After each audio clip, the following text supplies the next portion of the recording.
許紹雄11月18號喺寶福山出殯，呢日一早，多位圈中人都有嚟到送別，包括曾經同 Benz 哥合作拍攝電影嘅林子祥，而多位前一晚都有嚟到靈堂致祭嘅圈中人，呢日亦有現身送 Benz 哥最後一程，可見大家對 Benz 哥都相當有心。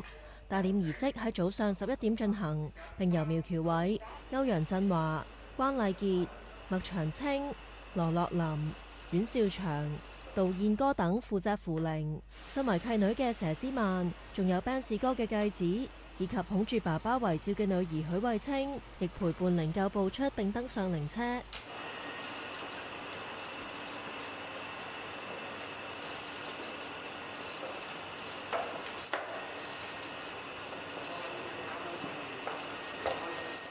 而 Benz 哥嘅太太就由阿佘仲有女婿陪實。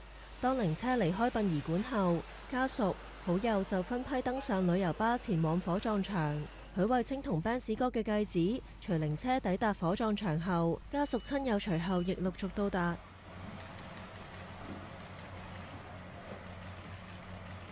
當所有儀式完成之後，佢哋都有跟傳統跨過火盆。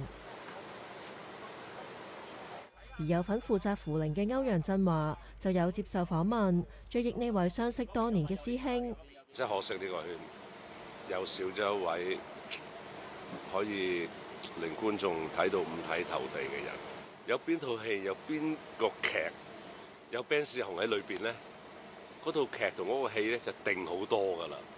無論收視，無論票房，都會定好多嘅。多謝 Benz 俾到大家咁多歡樂。咁有冇聽過佢即近年身體嗰個問題？完全唔知。即佢都想刻意隱瞞，唔想你哋擔心。我唔知佢係刻意隱瞞都好，但我覺得佢係一個唔想人麻煩佢，佢亦都唔想麻煩人嘅一種人。即係我覺得係咁嘅。我覺得佢又